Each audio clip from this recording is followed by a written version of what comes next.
जो प्रारंभिक परीक्षा है उसके संदर्भ में जो समाचार पत्रों में जो सूचना आ रही है उसके अनुसार जो है कि 58% लोगों ने परीक्षा जो है लगभग लगभग छोड़ दी है। इसका तात्पर्य ये निकल कर आ रहा है कि लगभग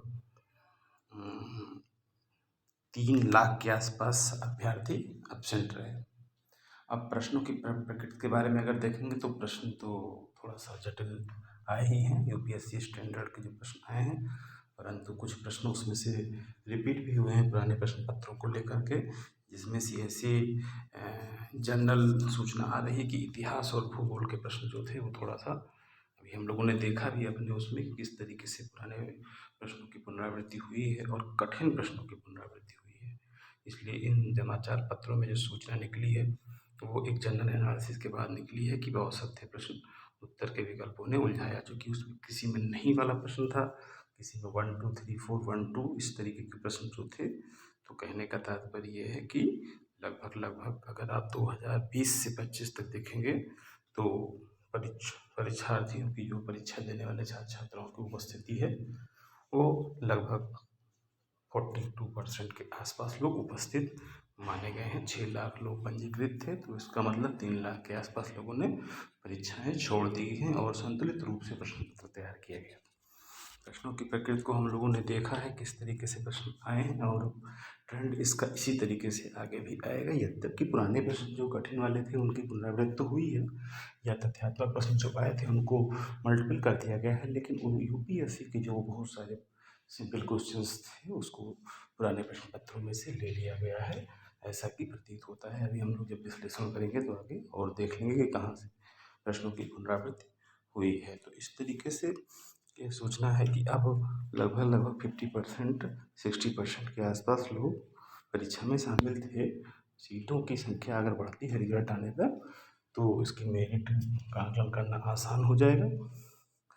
लगभग अगर 90 के आसपास प्रश्न सही हैं, क्वेश्चन सही हैं, तो आप 100% आप जो है प्रारंभिक परीक्षा क्वालिफाई कर रहे हैं।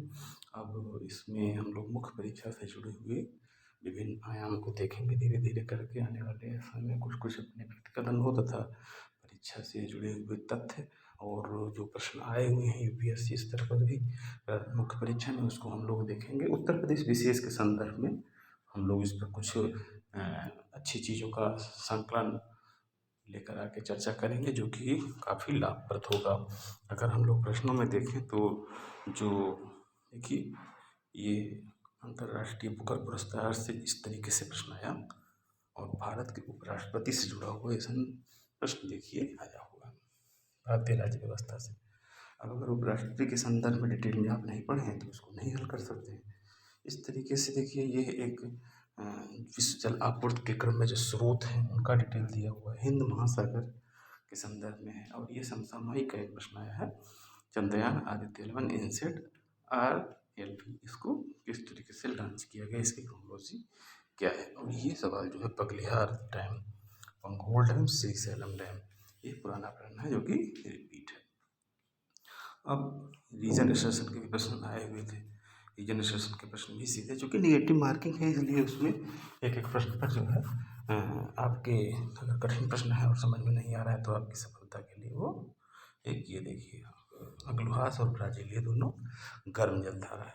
अब ठंडी जलधारा नहीं है तो इसका मतलब ये दोनों गर्म जलधारा आपको बताना है। 1 2 सही हो जाएगा। हमबोल्ट कैलिफोर्निया ये दोनों ठंडी तक जलधारा है। लैक्टिक एसिड दही में पाया जाता है। टार्ट्रिक एसिड अंगूर, इस तरीके से मिलाने के लिए भी सवाल रिपीट है। पंचायती राज संस्थाओं के संदर्भ में प्रश्न आया हुआ है। पंचायती राज संस्थाओं के संदर्भ में इस तरीके से जो भारतीय राज्य व्यवस्था है उसके प्रश्न भी बहुत डीप आए हुए हैं। पहले कुछ प्रश्न डायरेक्ट फैक्चुअल भी आ जाते थे, परंतु इस साल जो है प्रश्नों की को फैला दिया गया है। वैशाली राजगृह कुंडलवन पाटलिपुत्र रावे पक अका किसका एक कोट है, तरीके से हम लोग याद करते थे। और ये देखिए अंतर्राष्ट्रीय ओजोन दिवस, विश्व पर्यावरण दिवस, तो दिवस पर भी सीधे सीधे प्रश्न आए हैं।